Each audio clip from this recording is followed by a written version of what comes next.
Assalamualaikum, saya Anissa Dia. Di sini saya akan menjelaskan kepada kalian mengenai salah satu media pembelajaran berbasis game edukasi. Langsung saja ke penjelasan selanjutnya.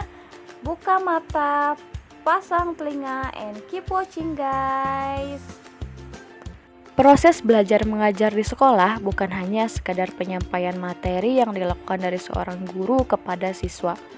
Pelaksanaannya dibutuhkan perancangan dan konsep yang jelas agar materi dapat diterima dengan baik oleh siswa. Sesuai dengan kurikulum 2013, pada proses belajar mengajar, siswa dituntut untuk berperan aktif. Dalam hal ini, guru berperan sebagai pengendali, mediator, fasilitator, evaluator, dan pembimbing. Berdasarkan tuntutan dan peran tersebut, seorang guru harus bisa membuat inovasi pada proses pembelajaran, sehingga guru bisa menguasai kelas dan siswa pun bisa belajar aktif dan mandiri. Penggunaan media dalam proses pembelajaran menjadi hal yang tidak bisa dipisahkan. Media pembelajaran mengambil peran penting dalam membantu dan mempermudah pendidik untuk menyampaikan sebuah materi kepada peserta didik. Ajar Arsyad di tahun 2011 berpendapat bahwa sebuah kegiatan belajar mengajar tidak bisa lepas dari sebuah media pembelajaran demi tercapainya sebuah tujuan pembelajaran. Hal yang membuat sebuah media pendidikan menjadi penting dalam proses kegiatan belajar mengajar adalah ketepatan dari media tersebut. Salah satu inovasi yang dilakukan adalah dengan memadukan antara media pembelajaran dengan teknologi yang saat ini semakin berkembang. Perkembangan teknologi di era globalisasi saat ini sudah masuk dalam dunia pendidikan, khususnya dalam penggunaan media pembelajaran. Perpaduan dari keduanya mampu memberikan inovasi baru pada proses pembelajaran.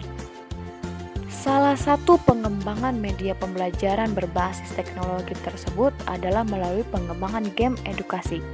Game edukasi dapat mendorong siswa untuk belajar aktif dan kreatif melalui beberapa tantangan yang diberikan. Ariesto Hadisutopo tahun 2012 menerangkan bahwa penggunaan game dalam pembelajaran dapat menjadikan pembelajaran menjadi lebih santai dan dapat merangsang siswa untuk belajar lebih aktif dalam memecahkan masalah.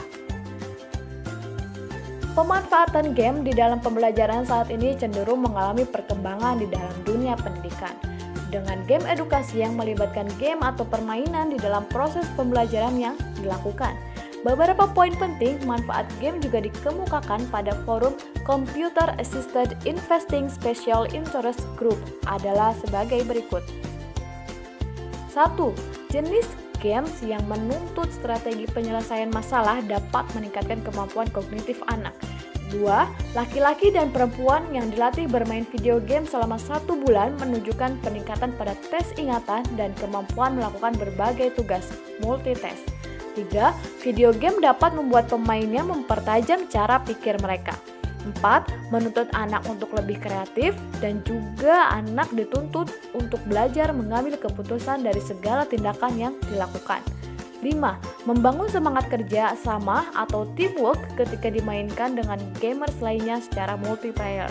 6. Mengembangkan kemampuan dalam membaca, matematika, dan memecahkan masalah atau tugas, membuat anak-anak merasa nyaman dan familiar dengan teknologi, terutama anak perempuan yang tidak menggunakan teknologi sesering anak laki-laki. Kemudian selanjutnya, melatih koordinasi antara mata dan tangan serta skill motorik, dan yang terakhir, meningkatkan rasa percaya diri dan harga diri anak saat mereka mampu menguasai permainan.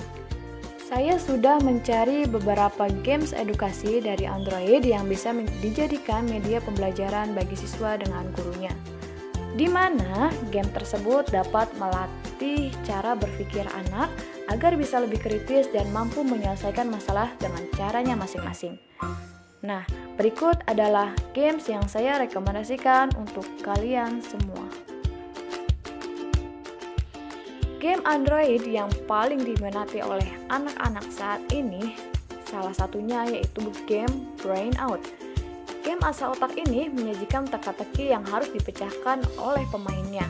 Berdasarkan pantauan solopost.com, popularitas game Brain Out menempati urutan ketiga dalam pencarian gratis teratas di Play Store.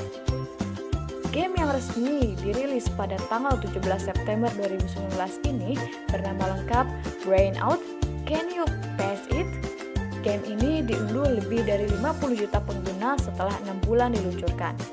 Focus Apps dari Hong Kong selaku pengembang game Brain Out menyatakan game ini mampu membuat pemainnya berpikir logis, refleks, hingga dapat mengasah kreativitas. Sebagai referensi, game yang masuk kategori edukasi ini menampilkan grafis kartun yang sederhana dan santai. Pemain hanya perlu menjawab setiap pertanyaan yang disajikan dengan menekan atau menggeser objek. Walaupun terlihat mudah, namun ketika Anda sudah naik level, terdapat pertanyaan-pertanyaan jebakan dan jawaban yang tidak masuk akal dan justru dianggap benar. Tetapi hal ini justru disukai pengguna karena dianggap kocak dan menghibur. Level pertama kita disuguhkan oleh 4 buah gambar, di mana instruksi dari gambar tersebut yaitu kita diharuskan mencari mana yang paling besar. Nah, di sini bisa melatih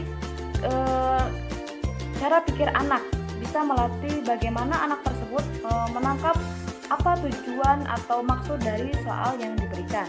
Nah, karena soal tersebut memberikan pertanyaan mana yang paling besar, otomatis ada 2 kemungkinan antara gambarnya yang paling besar atau buah mana yang paling besar, tergantung bagaimana cara anak tersebut berpikir. Nah, ini adalah salah satu contoh di mana game tersebut atau game Brain Out ini bisa melatih cara berpikir anak agar bisa lebih kritis lagi dalam memecahkan sebuah masalah. Mari kita gunakan 2 pendapat yang sudah saya sampaikan sebelumnya. Pendapat pertama, jika dilihat dari gambar, maka yang mana yang paling besar? Tentu saja saya memilih buah apel, karena buah apel itu lebih besar gambarnya dibandingkan ketiga buah lainnya. Dan ternyata jawabannya salah. Lalu kemudian, bagaimana jika saya memilih buah semangka?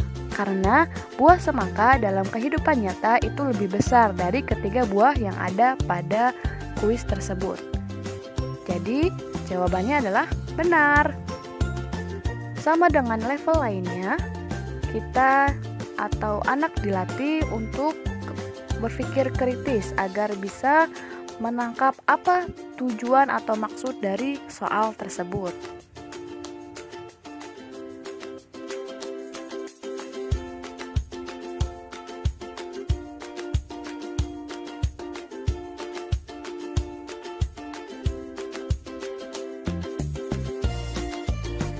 Cukup sekian yang bisa saya sampaikan. Semoga apa yang saya sampaikan tadi bermanfaat dan menambah wawasan untuk kita semua.